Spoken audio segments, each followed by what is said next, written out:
FPL Game Week 21 team selection. In today's video, we're going to look at how my team is lining up going into Game Week 21, as well as how my team fared in Game Week 20. Don't forget to set your team, guys.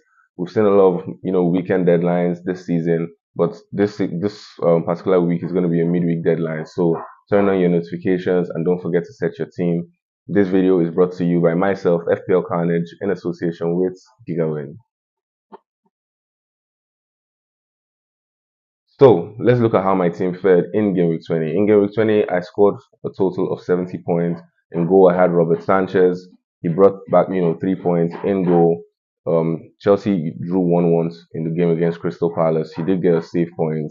He was decent in that game. It was, terrible to see them concede that goal so late in the second half. I was banking on his clean sheets. In defense, I had Gabriel, 2 points from him. The appeal to have the Arsenal defenders isn't really there anymore because we bought them for that price tag because of their potential clean sheets and attacking returns from set pieces. We haven't seen them score an attacking set piece since the Manchester United game, and they haven't really kept any clean sheets in the last 3 to 4 games either. So it begins to make us question whether they are actually a necessary pick moving forward, right? Second pick in my defense was Robinson. 1 point from him in that game against Ipswich was a 2-2 draw. Really, really great game from Ipswich. I feel like they should have won the game. Really great game from Jimenez as well. My third defender was Lewis Hall. 2 points from him. Was unfortunate to concede that early goal to Tottenham from Solanke. I feel like if they didn't concede, it would have been an easy clean sheet for them. Tottenham didn't really look like scoring a lot of goals in that game. In the midfield, I had Mbeumo for his 19-point haul. I think his best point return of the season so far. He had 2 goals and an assist in the game against Southampton in the last game week. Really, really great game for him. He's up to 13 goal tally for the season on terrific form for Brentford.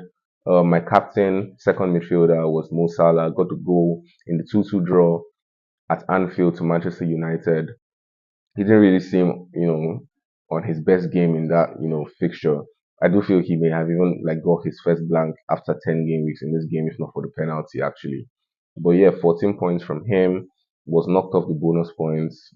Palmer, my third midfielder, 10 points, got the goal against Crystal Palace and 3 bonus points. Ismail Assar with 2 points. It was really, really unfortunate not to return. Had a really great XG in the game against Chelsea. Could have easily scored a brace, gotten a couple of assists in that game as well.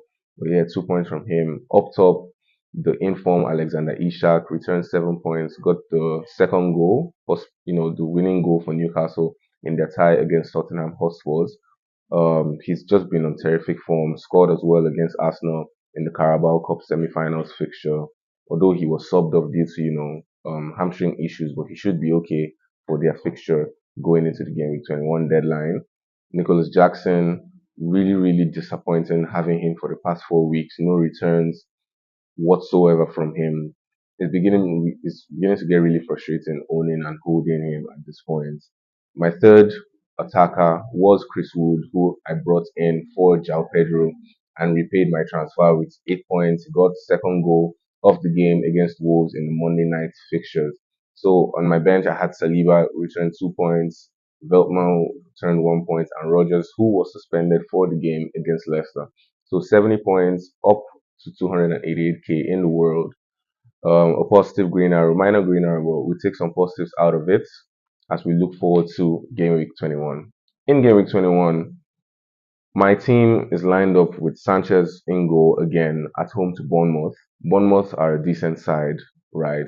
Despite the injuries to Ernest Unal and Evan Nielsen, they still have the likes of Semeyo, Mutara Django, Brooks, people that can actually cause a lot of threats to their defense. Although it's Stamford Bridge, but I don't think Chelsea will keep a clean sheet in this game. I see Bournemouth scoring in this game. A possible Semedo return looks like it's on the horizon as well. But I'm hoping on Sanchez to possibly maybe get, some more save points, return 3 to 4, 5 points from saves, It's going to be a really dicey game. Chelsea are the only team that were like big team aside from Liverpool that managed to beat Bournemouth in their home in Vitality Stadium. So it should be a dicey game. Gabriel is my first defender. He is playing at home to Tottenham Hotspurs. This is a not London derby. It's a goal. It's a derby that usually produces, a lot of goals. So I don't see Arsenal keeping a clean sheet.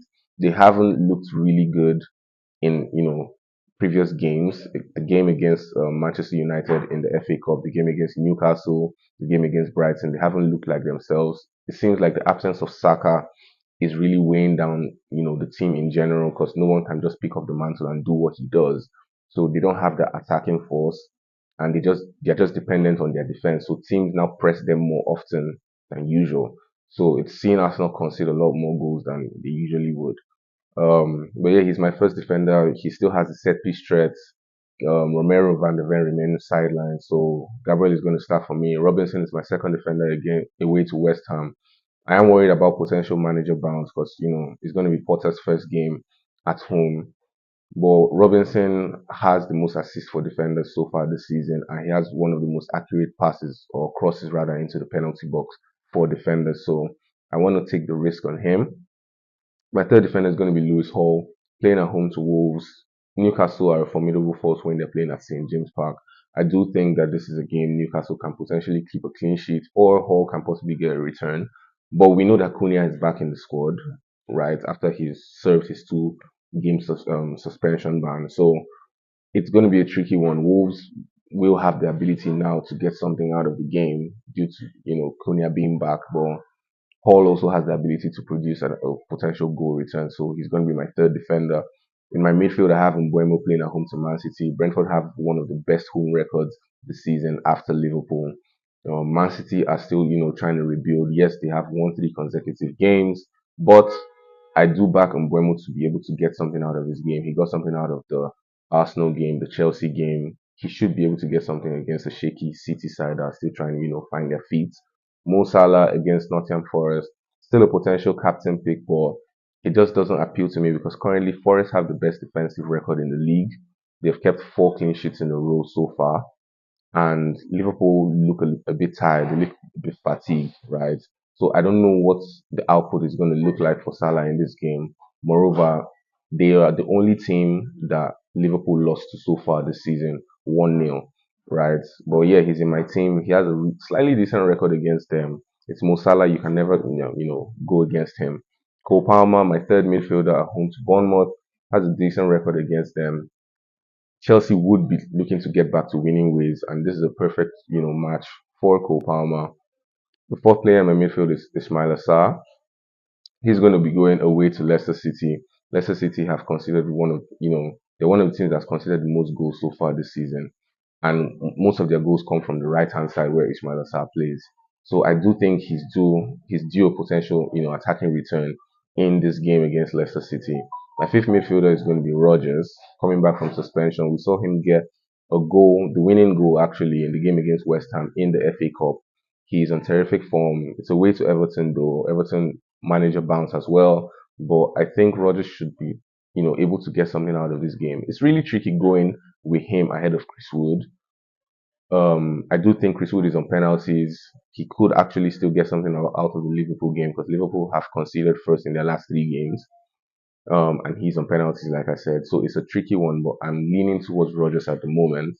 In attack, I have Alexander Isak and João Pedro. Isak is potentially my captain, which is, terrific goal scoring form, and Wolves haven't really been decent, defensively. My second attacker is Jackson. I am thinking about moving away from Jackson, right, and getting possibly Mateta, and then probably moving away from Ismail Assar, maybe to get Bruno Fernandes. I haven't really made up my mind, but I know I want to have a Man U attacker going into their game against Southampton. Man U look like they're finding their feet. So yeah, this is what my team looks like. My captain armband is on Ishak at the moment, and my vice captain is on Musala. So yeah, this is how my team is lined up going into game week 21. I know I'm going to try to bring in a Manchester United player ahead of their game, either Ahmad or Bruno Fernandes. I haven't really made up my mind. If I do decide to do that, I know that I may potentially take a -4. So yeah, this is what my team looks like. If you have any questions, please do well to leave them in the comment section, and I will get back to them as soon as I can. Thank you for watching my video, guys. Please like, share, subscribe if you're new around here, and I'll see you guys in the next FPL video. Once again, this video is brought to you by myself, FPL Carnage, in association with GW21.